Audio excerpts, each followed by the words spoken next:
was subject matter specialist on different dimensions of human right. And they, across the country, they go study, take prisons, take shelter homes, take, any establishment. End of the day, wherever government is duty bound to follow certain rule, regulation and all those things, and if they are not following to protect human right, or there is negligence, or they are deliberately violating National Human Rights Commission coming to picture. But 2-3 things I would say that coming back to socio-economic and cultural rights. See what happened if you see the developmental history of this country last 75 years. From day one, civic and political rights got because of freedom fighter or constitution makers, so from day one it got in between, in about 75 years history, there have been an occasion where basically fundamental rights had got hit. But by and large, there has been, tendency to uphold it, and a strong desire, strong urge, and some kind of pushback from different quarters that these civic and political rights are not violated. In fact, India has become one of the finest examples. Take voting rights, one of the finest examples. But when it comes to social, economic, and cultural rights, yes, that even after so many years, so many decades of independence, I think you can't say that everybody is having all basic amenities, or improved quality of life, or ease of living, or dignity. So I think in recent times, a lot of emphasis has been given on this thing, that nobody should be left behind. That social, economic, and cultural rights are equally important. So I think every Indian should have a home, a house, clean tap water, toilet, electricity, cooking, all the basic amenities they should have. The idea is that, and B, the second part is that unnecessary rules, regulation, and laws should be removed, so that A, there is improved quality of life, and B, there is an ease of living, so that you can concentrate in your work. And third part is tightening and improving governance, mostly digital governance, so that there is a transparency, there is accountability, there is and end of the day, it is all about dignity. Basic things you should not be begging. I kindly appreciate the governance has changed to this extent. I don't know whether you have applied your mind in the way I'm going to tell you. Think about it that today, earlier, let's say 20, 30, 40 years back, if somebody wants a gas connection from government or telephone connection to government or anything, so the person has to go to government offices, apply. So today what has happened? This universalization of all basic amenities and basic services, it is the government functionaries who go to the village, door to door. Whether you have, I was in charge of Jal Jeevan Mission, basically responsible for clean tap water connection in rural areas. So government official will go to home, and whether you have connection or not. You have a house, there is an Aadhaar card, just take it, upload it, and you have toilet, you have cooking gas. So see, the governance has changed, where government and government authorities are going to people. And people like me, when we took civil services examination, first thing was what? I have to search the government official, the state officer, to get my mark sheet and certificate attested. Today, no. This kind of reform, driving license, passport, this digital governance is the way it is changing. But this is changing is a part of human right. That people should get basic services, A, and B, they should not waste their time, C, there should not be any harassment, and D, they have dignity, their self-respect is maintained. Well, one or two things more I would like to highlight, that in recent times, if you see 2-3 things, that Supreme Court has played huge role in protection of human rights, whether it's fundamental rights or different, take environmental issues, or take ISACA guidelines, that all those things Supreme Court over the years has played huge role. And B, similarly, National Human Rights Commission, it takes up the cases. Take bonded labor, I think it has done. You might recently you must have heard. In fact, last year we took 2-3 very important cases.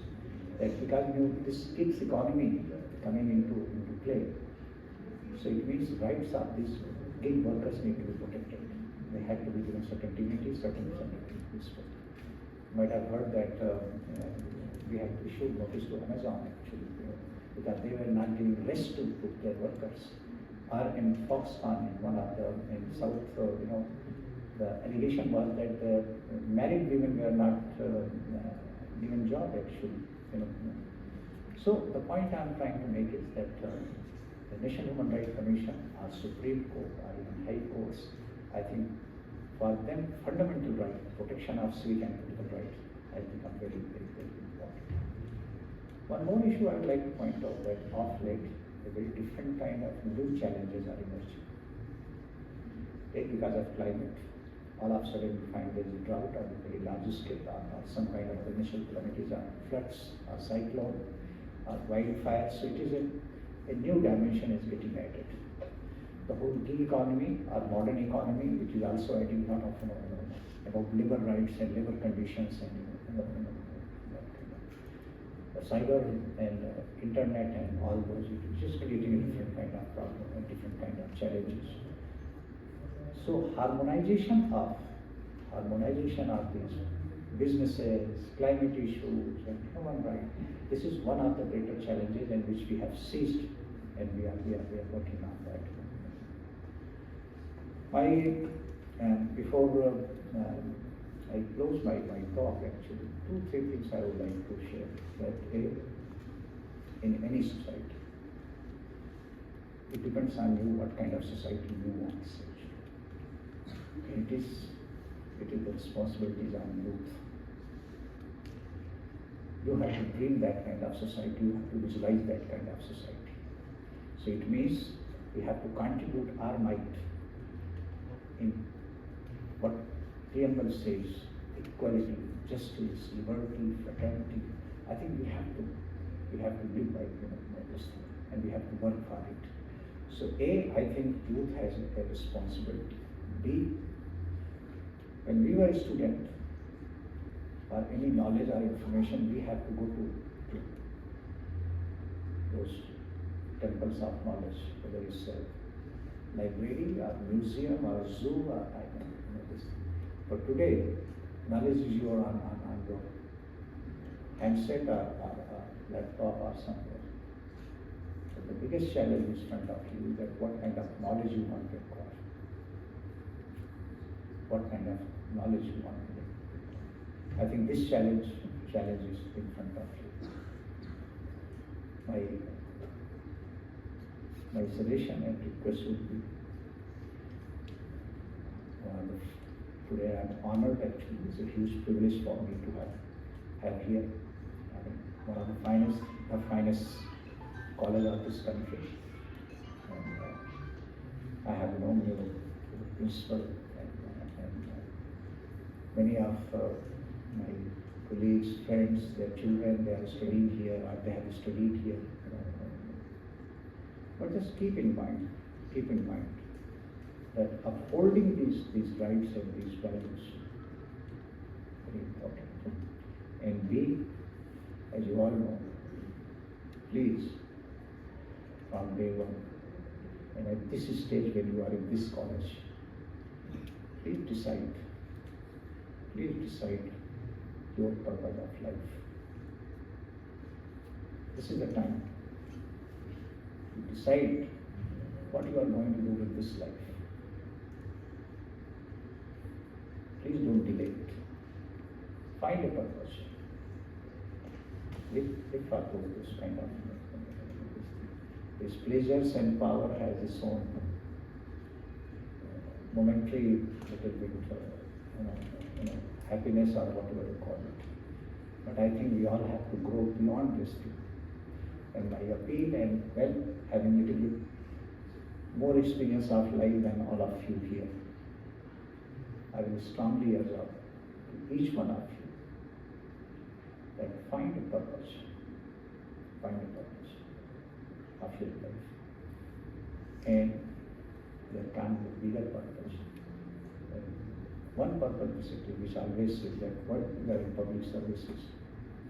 And in fact one of the books actually Dr. S. Radhakrishnan defined actually. He was asked some question about religion actually, and he said, well, in Indian context defining religion is a bit complex, very, very.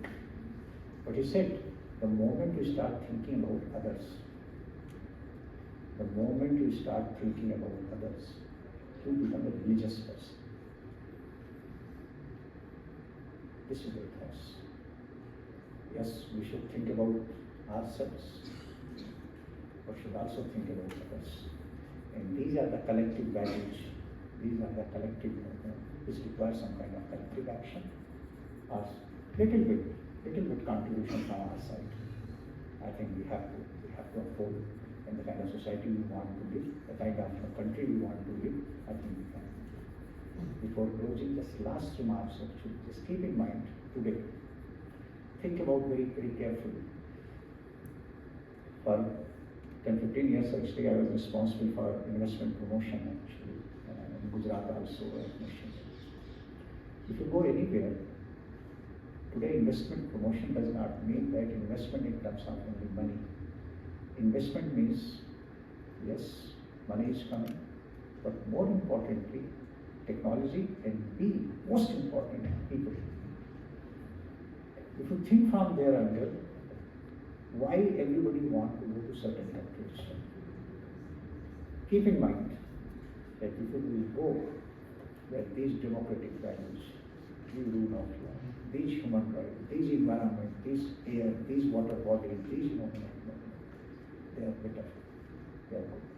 So it means if we have to create opportunity, it is not the only government of India, our state governments, our government agencies, which are contributing in terms of basically providing basic amenities. But I think it's collectively we have a role to play. That if we create that kind of environment, it means more investment, it means more technology, it means more those kind of people, which helps in creating opportunities for you and your other friends and colleagues. That is the game. That we have to make this country in every term, every day better than yesterday. So that I think there are better opportunities for everyone. And keeping this in mind that these human rights, right to clean air, right to health, right to education, right to your nature, all these matters. So thank you all very much. I thought I would just share a few things, very practical things actually, not only theoretical knowledge, but theoretical information. And I'm sure you will find it useful. But more importantly, I again urge you that always think in terms of what will you contribute. And never forget that you are the children of the country. This kind of thoughts, culture and civilization, where basically we don't tolerate something, we accept it.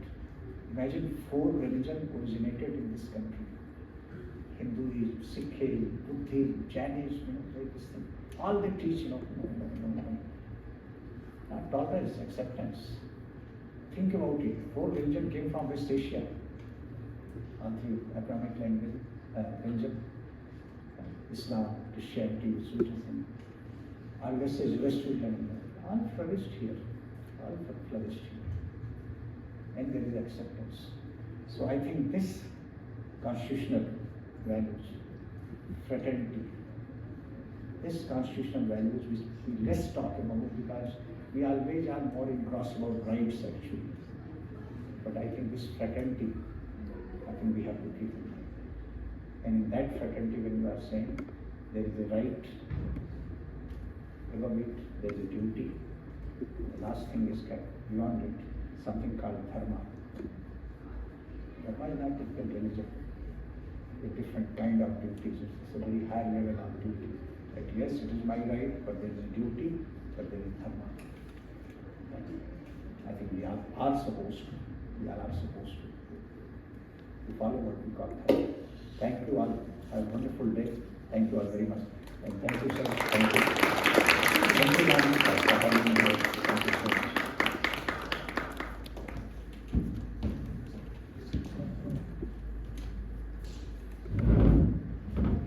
Thank you so much, sir, for the pearls of wisdom on importance of human rights. I would like to request Principal Sir to offer the souvenir to sir.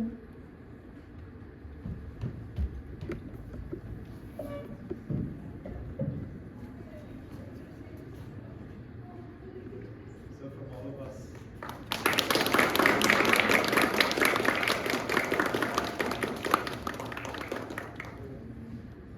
I would also request Principal Sir to share his perspective.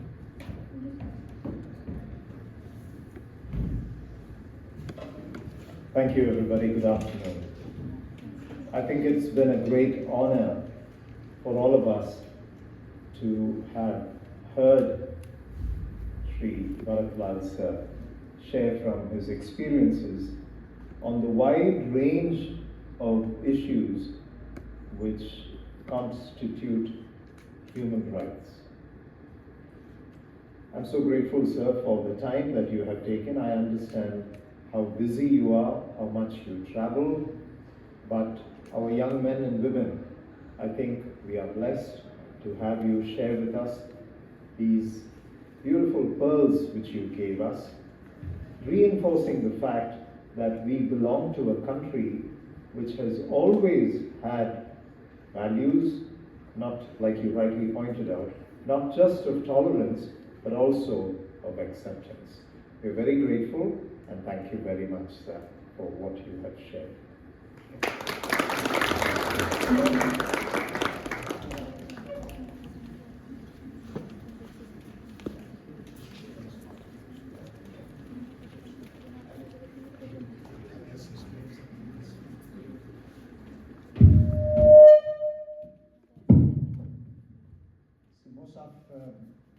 Most of you are aware that tribal communities, roughly 120 million plus people in this country, they are living in remote forested area, in a very symbiotic relationship, very enduring relationship with nature.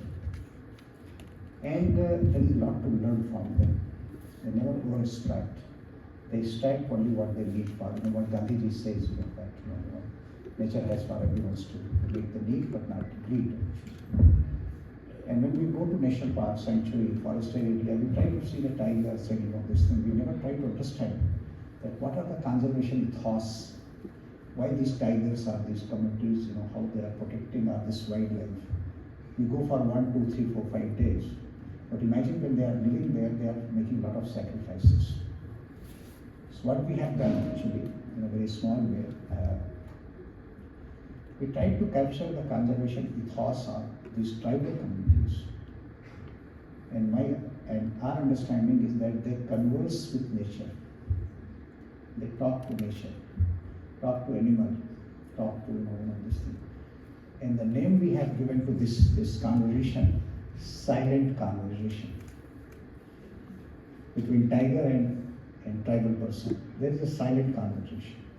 So what we said that we observed that these communities, some of them basically, their feeling, their relationship, they put it on canvas and some kind of art forms or painting, they come up with that. And we, from all national park and sanctuary, we mobilized, we identified those tribal communities who do these kind of paintings. We brought them to Delhi, these painters, artists, and at India Habitat Center in 2023 November, we organized an exhibition actually, and I requested Honorable Krishna of India to kindly inaugurate it. She came actually, inaugurated, and in fact, she invited all those artists to Rashtrapati Bhavan. They were honored and all those things. Then last year, 2024, in fact, I requested our External Affairs Minister, Dr. S. Shankar. So he came and inaugurated actually this exhibition. And after that, President insisted, because she was traveling, that she said that no, one exhibition has to organize in Rashtrapati Bhavan. And more importantly, she said, I would like to give opportunity to these 10, 15 artists. They should stay in Rashtrapati Bhavan for 10 days and do painting here. So what we have started, we have given the name, exhibition name, Silent Conversation, from margins to the center. Idea is that people should learn about conservation ethos, we, younger generation should learn about and see these paintings if they purchase, this money goes directly to the tribal painters' accounts actually. So this is the one we are expecting. And we are also requesting now Ministry of Environment, Forests and Climate Change that outside every park they should have a kind of exhibition hall or gallery where these paintings should be displayed. Tribal painting, tribal arts, tribal art, all those things we explain. So they can have additional, some income. Based on that, actually, based on few paintings, I had written a book actually, and I would like to present to your principal basically, and I hope you will have the opportunity to read it. Time's up. So this is the most of many tribals actually, many tribals in this country, central India, they feel that they are children, they are progeny of tiger. This is a painting actually. They think that they are the progeny of tiger. And they worship tiger. In Hindi they call it Vagdev, tiger god, something like that. So we have done that, and this is collection of few paintings and a small write-up. So we have some kind of different kind of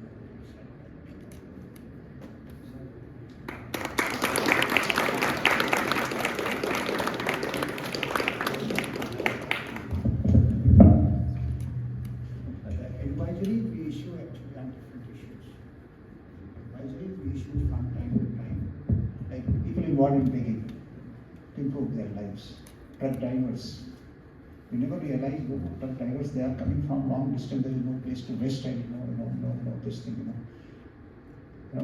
Our widows actually, if you go to Vrindavan, go to Banaras, go to many places, you find that their life, our mental health patients, So there are many subjects we realize and we give a common guideline, this thing. So this is a compilation of, I think, 13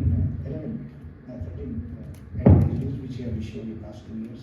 It might give you a explain to find it. And I have promoted on this magazine actually. If anybody has interest in wildlife, this thing, we have promoted big cats. In fact, you might have heard International Big Cat Alliance has been formed that in many countries big cats should be protected, which means the whole forest, the whole habitat, the whole nature need to be protected. So I request will arrange that you get in your library today. This is the third issue actually, so we have brought it, so I'll just give it to you. So thank you. Thank you.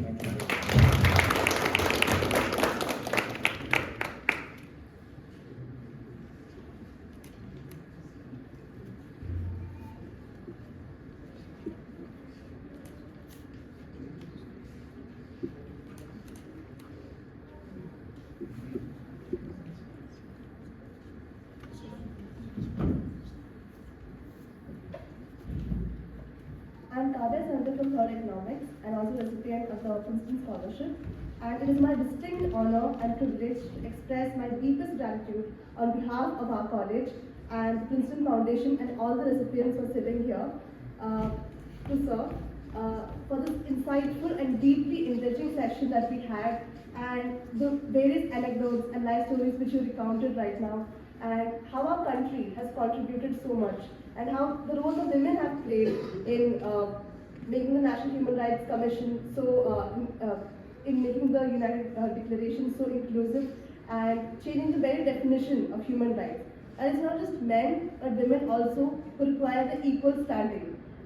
So it's really inspiring to hear all of that from you, and so it has really enriched us today. And another point to note is how our country how the consumer rights in our country have evolved. The number of right to information and PILs that have increased. So it basically shows that how we have evolved as a civic society, how involved the citizens have become with the legal system. So it's not a distinct that only lawyers or maybe people who know legal terms have to involve with it, but everyone. So we are really thankful to you, sir, for having accepted our invitation and making this day so meaningful for all of us. Thank you so much, sir. Let's have a huge round of applause for sir.